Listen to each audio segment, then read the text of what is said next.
Okay, kia ora everybody. Welcome to Doc Edge School's screening of Cryptopia.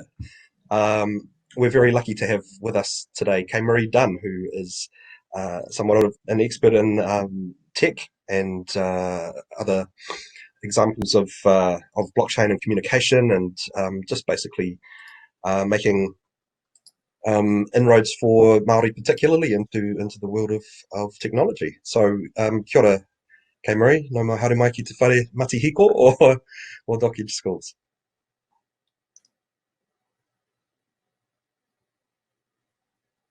We've lost some audio from you there, Kay Marie. I'm not sure Oh, if you've there just we go. there we go. Kia ora tātou. Tēnā koe, o tēnā kōrua, mō kōrua a pōheri, I tēnei rā whakahirahira, kia koutou, kua tai mai, tēnā koutou. So it's really awesome to be here.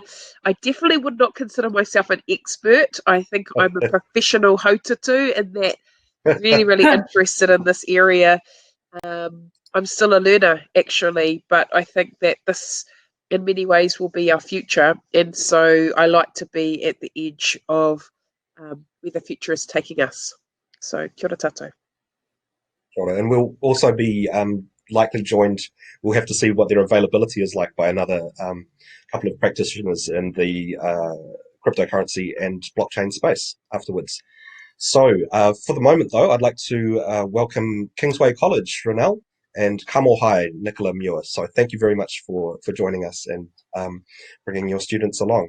We'd love in the chat space if you can just type in a quick hi or a kia ora, or just let us know you're in the house. And then after the film, also if you want to come on camera to ask any questions, you click that hand icon, and then we'll bring you up to ask questions live in person.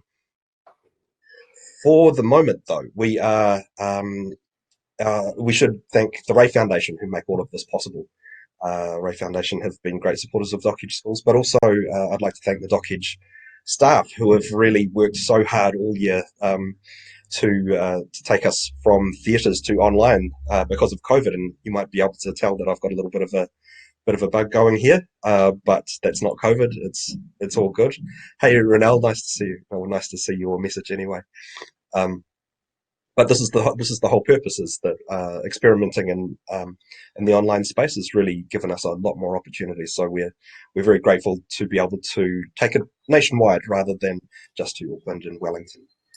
Um, Great. So if anybody out there is having technical troubles playing, we are going to just do a little test now to see if you can push play okay um, on your site. You can see that Alicia has just posted in the chat schools.docedge.nz film Cryptopia, Bitcoin, blockchains, and the future of them. Give that a click and hover your cursor over play now, and then push the play button. Now, if the movie doesn't start, email either myself or Alicia right now, and we will walk you through the process to get all set up so you can watch the movie with us. And when we count down to play the movie together, that will give us the timings to come back for the Q&A with Kay Marie and Co afterwards. Hey Marie, can you just give us a little bit of an insight into what you've been doing so far, and what kind of your initial perceptions are of crypto and cryptocurrency and the blockchains? Yeah, it's been a good 2 to 3 year journey for me to understand crypto and the blockchain space. And I got into it because uh, when I was introduced to the idea, I thought, wow, imagine that. Imagine money that not only has memory, but that you can program it, you can tell it what to do. That's pretty interesting. Um, when you take that a bit further and you look at the potential of what the rails are, so that's what blockchain is. Blockchain is the railway that this crypto is being exchanged on. I was really interested in that because it meant quite a few things. It meant um, we were in a wonderful position to be able to hold our own information, or um, And often for a very, very long time, governments, banks, and institutions have been the sole holders of information, and then we get copies of it. And they will give us their information as they see fit and when they see fit. However, the potential of decentralized technologies, and I think Cryptopia and the situation's a couple of years old now, maybe a year old. I'm not quite sure when this particular documentary was created, but they've moved away from this term blockchain and they've now called it decentralized technologies. And they call it decentralized technologies because, again, we're moving away from a space where all the information is held by the elite, and now there's an opportunity for that information to be held by individuals, everyday people. So when you take that concept and you move that through into money, and what that means, where I no longer have to go through a bank to withdraw money or spend money, I can actually, I understand and see that there aren't government hands inflating the value of money, then that's quite interesting. And so, anyway, for me, 3 years ago when I started out on this journey, I went a little bit further and I thought, what would it look like if we programmed and created our own indigenous cryptocurrency? And so that instead of the value of that currency being determined by how much you trade, so that's usually how money increases its value, is based on how many goods and services a country will produce and sell. But what if you could actually program a money based on indigenous principles? And so, what would that look like?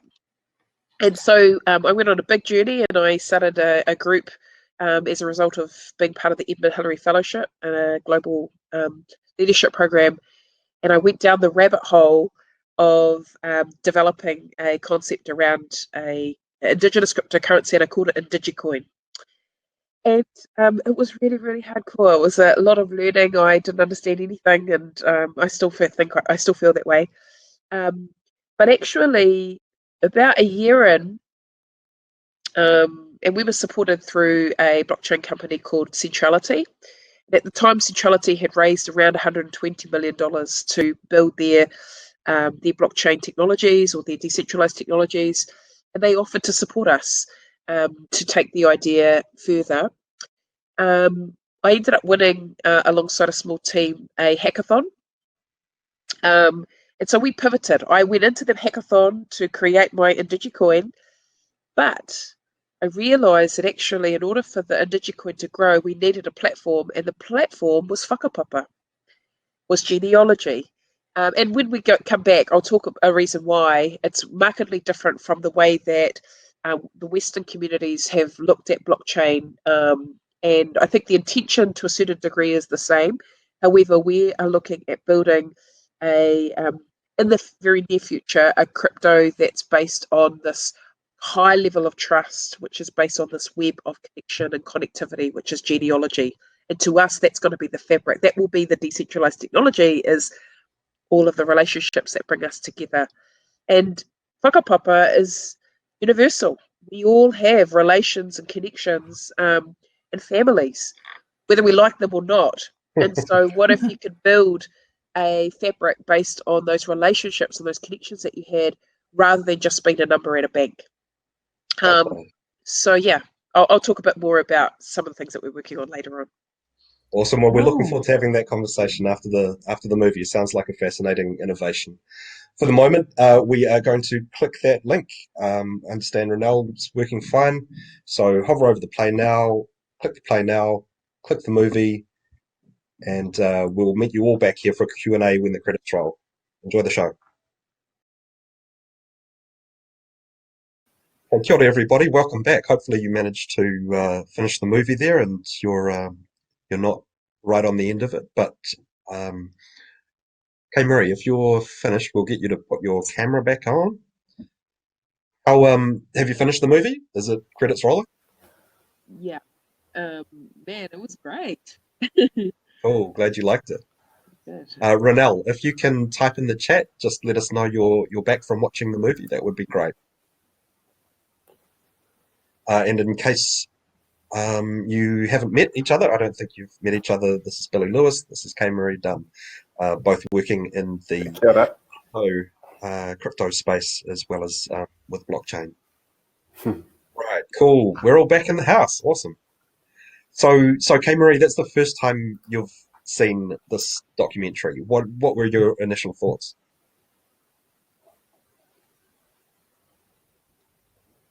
I think that it was good to hear or understand, I guess, the whole whakapapa or storyline of how crypto has emerged and some of the issues and challenges around blockchain, Bitcoin specifically, all the different players, people that, had these visions for what it could be, which is freedom from governments, freedom from manipulation, and that being a intention, and then how things forked or went different ways. It's kind of similar to Te Ao Māori. That's how we had different hapu emerge around different areas where one relation gets pissed off with another one and then they kind of set up their own community. So I think it's quite natural in human evolution to kind of set up different things. So the fact that chains started to fork into different spaces, I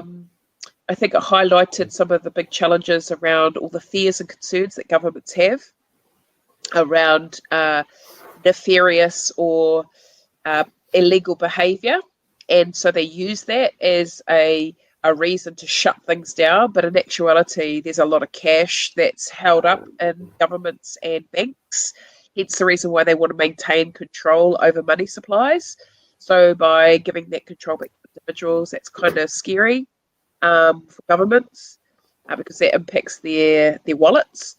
And then I think there was something around the challenges of, I'd say, charlatans or crooked people that kind of like the hype of crypto, the whole, I've got this amazing idea, I'll just put out a document, I'll like do this kind of whiz bang thing about this brand new crypto.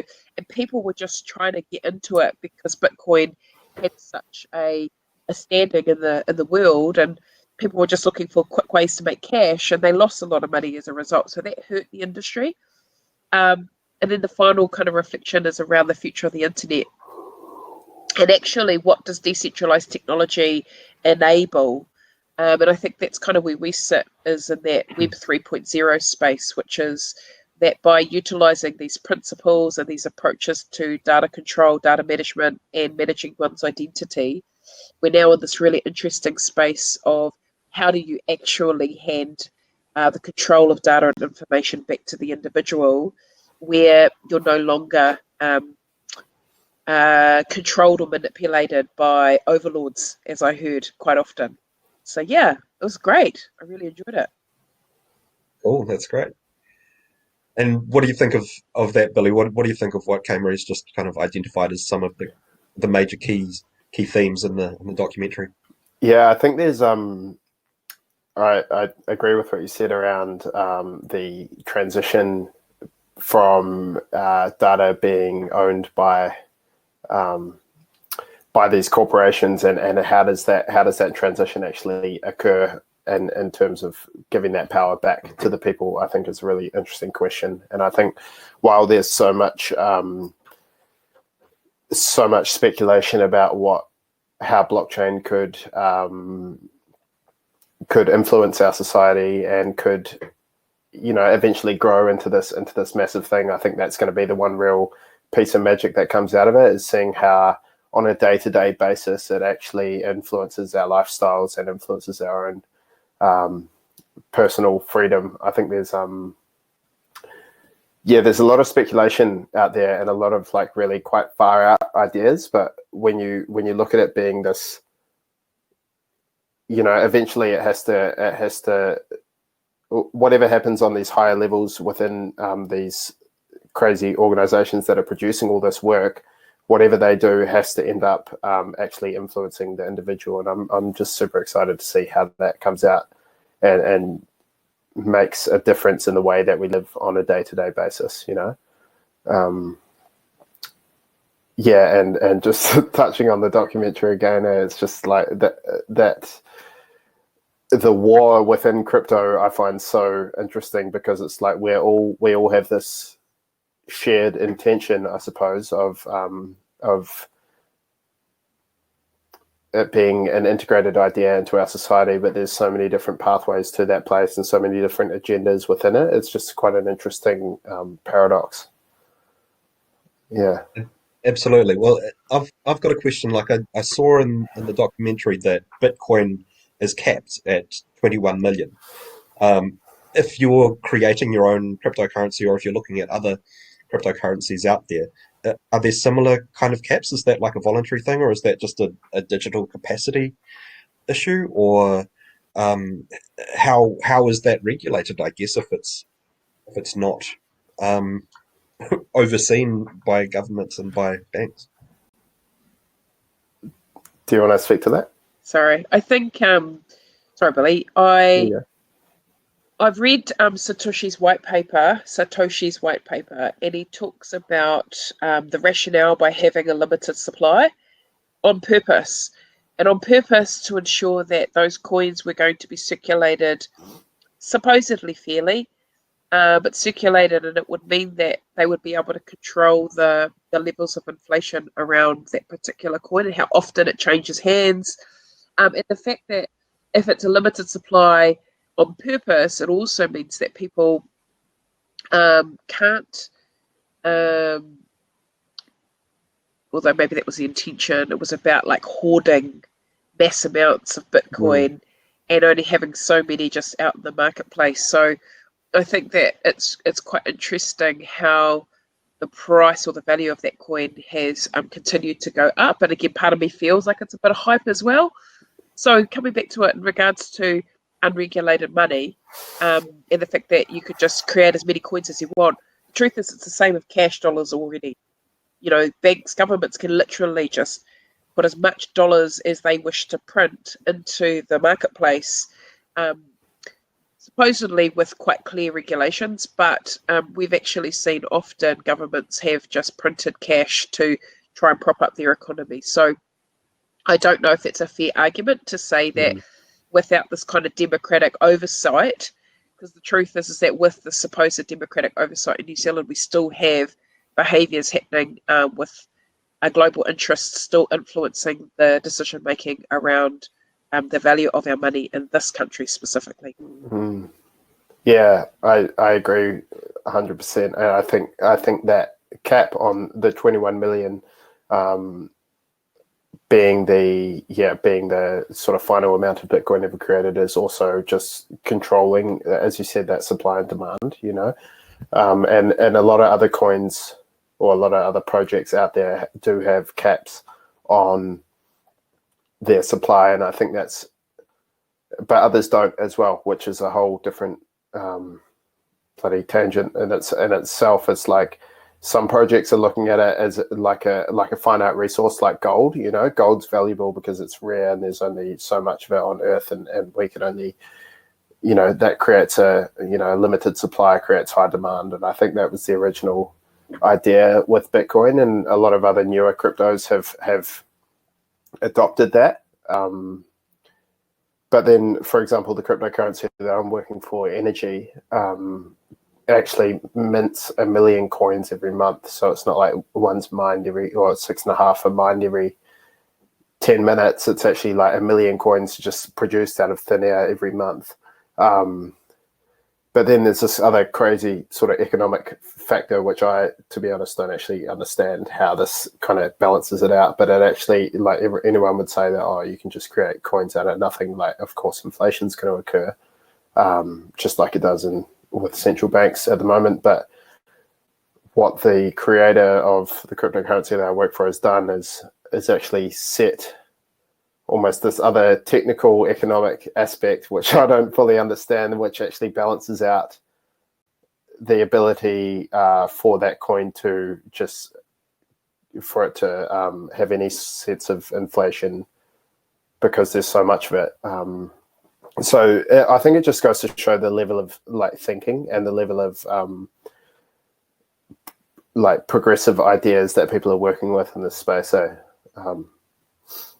yeah, it's my 2 cents. Excuse the pun. so to speak. So the idea of currency is that it is used for people to buy things and to transact in everyday life. So how far away both of you think that buying beers and burgers or buying food and drink is in New Zealand? I actually I just received the newsletter from Easy Crypto, which is New Zealand's kind of biggest crypto exchange, or most popular or widely used or whatever, that one of New Zealand's leading crypto exchanges anyway. And the three kind of main I guess like the three top people within that organization have actually just lived for the whole past year on cryptocurrency, using various sort of methods like trading, selling their crypto and then getting paid into their bank account, but also using a crypto card from an organization called Wirex, which is actually partnered with Visa, and you can, anywhere that accepts Visa, like a PayWave, FPOS machine or whatever, you can actually spend your crypto through that card. And I've actually just got the link open here. I just read that about 15 minutes ago, and I'm pretty excited to see where that goes. And then this some news has just come out that PayPal, apparently, which has 350 million active users, is about to start integrating crypto over the next few months. So I don't think we're far away, but it's just going to be a matter of what details. It's going to be a matter of logistics and details and how that like actually integrates into our lives. Like, I think it will happen, but there's going to be a lot of maybe an awkward transition process. Yeah. We've lost your audio there. Sorry. Henry? I just wanted to make it to the students in the room because I thought, wow, this is quite hardcore for high schools. So it's pretty amazing that the high schools who've come onto this call have jumped on. So kia ora, Kingsway College, and is it Carmore as well? Yep. Okay, cool. So one of the things, I don't know how you felt with the whole experience of hearing, of watching the video of the doco, but there was a lot of jargon inside of this as well. Just really conscious that if there were things in a documentary that may have gone over your head, it's okay. You don't have to know everything all at once. And when we're talking about economies, a lot of the jargon is often in place to prevent us from understanding the way that money flows or the way that society operates. And so I just wanted to recognise that for any of you that may not have understood parts, and for you to just keep your learning and keep researching this work, because what we can see is, as Billy was mentioning before, that it will take time. And as they said in the future of the internet, it took 50 years for the idea of the internet to become what it is today, that we take quite, we actually may take for granted. And so it'll be the same for these alternative methods of payments, of banking, of trading, of paying for goods and services. Like, that will probably take a while, but also recognizing that the parties involved in this space have some very big interests in play. And I think ultimately what I got out of this documentary is how the reason why many people got involved is because they no longer wanted their livelihoods to be controlled by other people. And I really liked the founder of, I think it's Xapo, XAPO, the Argentinian brother, whose family, lost their life savings because the government took all of their money out of their bank. They got into trouble and they literally just wiped out all their savings. And so that then spurred him on to say, I never want anybody to go through what I did as a young person in my family. So he created the most secure methodology of protecting currency, where they've got like bunkers in different parts of the world where all of these different copies of keys are kept. And I thought, wow, that's pretty awesome.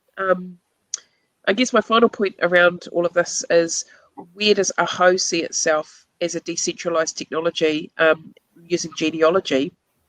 And for me, I'm looking at broadening the argument of what is identity.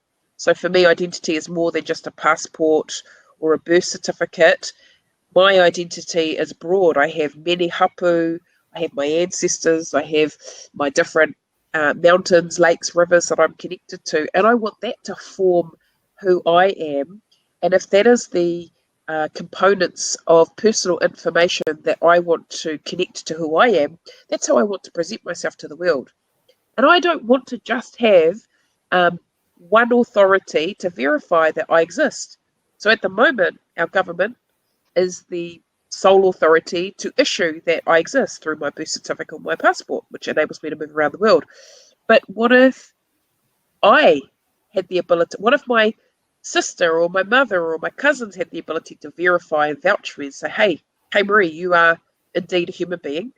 And then my relations, my communities of choice could also verify who I am. And I could use that, all of those levels of verification, to then be able to take that in my digital wallet and be able to present that in different environments, to banks, to schools, to say that all of these different communities that know and love me have vouched that I exist. And at the moment, those opportunities don't exist broadly. And that's basically what we are looking to build, is a digital identity that incorporates who I am as an Indigenous person, as well as being able to be complementary to what identity documents that that governments issue as well.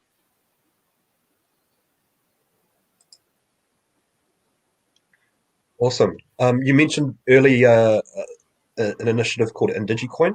What's that? What are you working on there? So originally, the concept was a programmable money that would gain in value. So I don't know if you've heard around how Bitcoins work, is that in order to get it put into the chain or for transactions to work from one person to another, a miner plays the role of conveying that transaction into the next, over from one safety deposit box into another. Yeah, so I think you saw that. And so in order to do that process, there's a lot of energy, a lot of electricity, and competition that's associated in that process as well. So I was really concerned about the environmental impact that traditional crypto has on the environment. And I'm certain that there are other groups that are trying to work on this as well.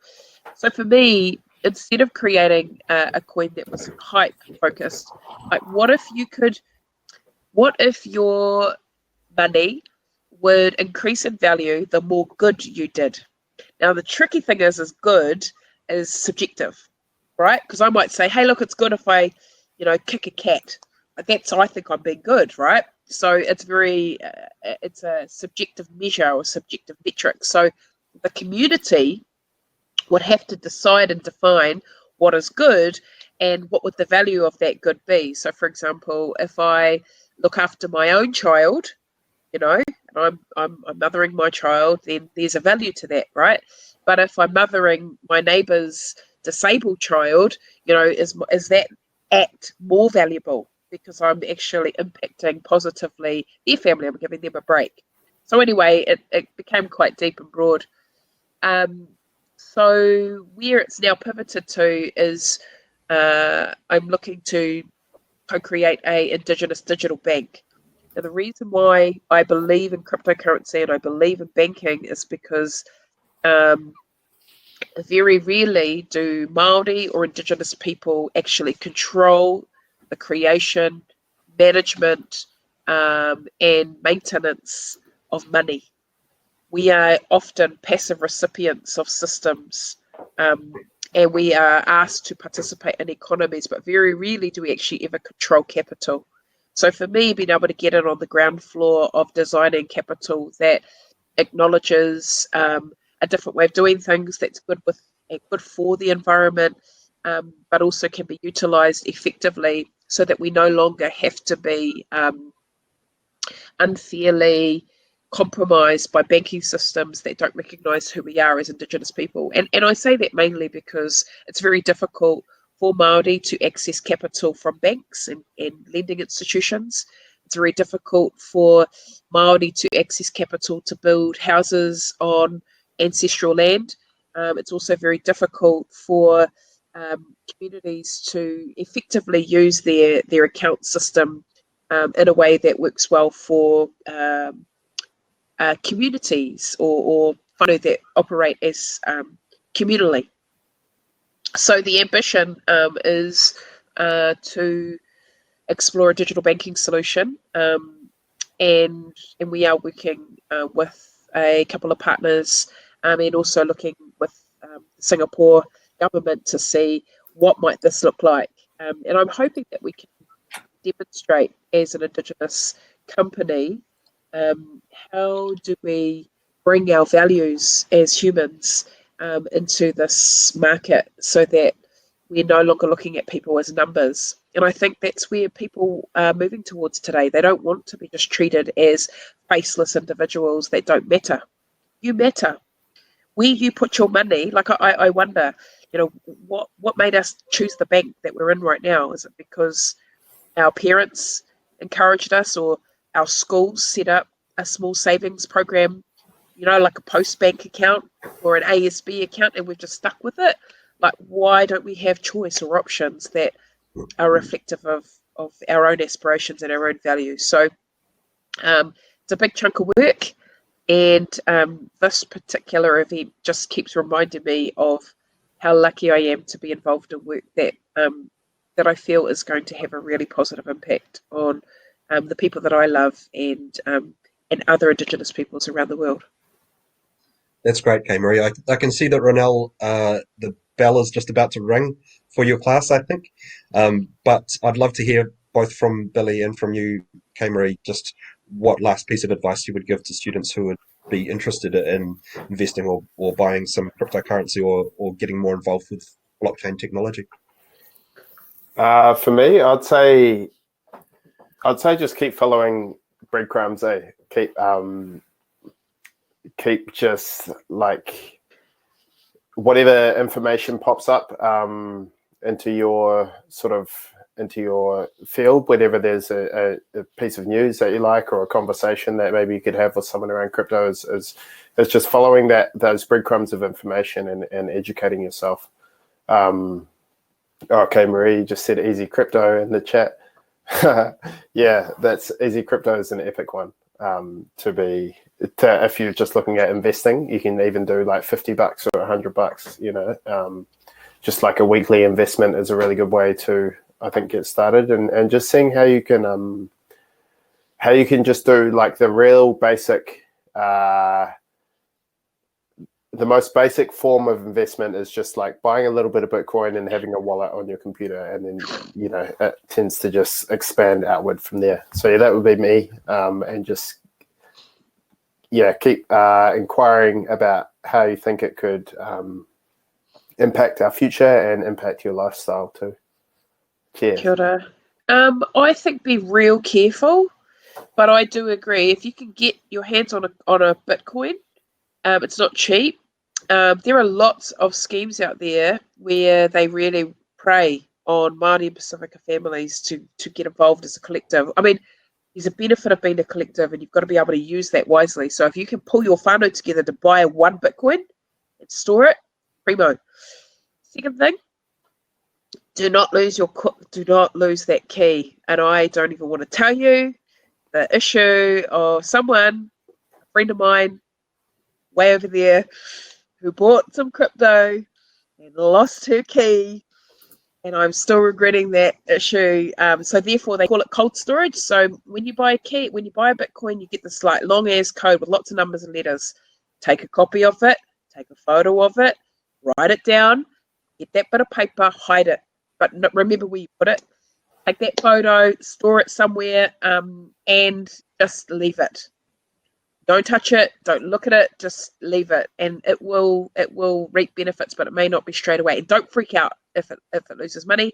And those two links that I've just sent you, even though you're young, I do believe now is the time for you to start to create your own financial portfolio. So Sharesies is a really great way And I don't know if you have to be 18 to start, but it's a great way for you to enter into the share market in a safe way, only $5 a week. So if you can't do it, get your older brother or sister to get into it, or get parents to buy a Sharesies account and do it as a family.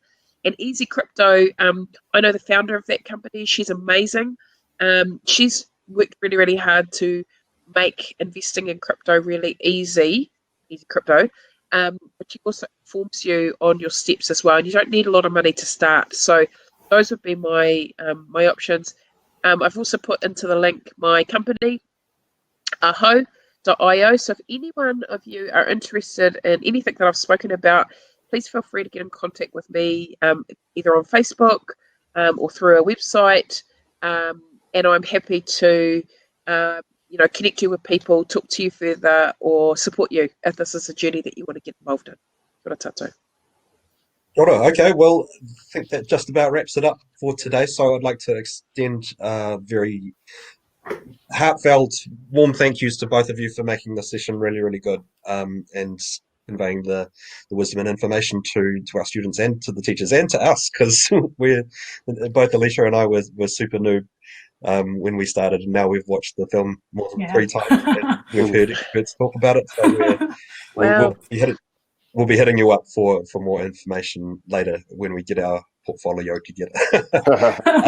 For the moment, though, I'd like to thank Ray Foundation and Dockage Schools and the whole Dockage team, and you, Kay Marie, and you, Billy. So thank you very much. Have a great day, and we'll look forward to being in touch in the future. Cool. Kia ora. Thanks, Thanks, guys. everyone. Kia ora.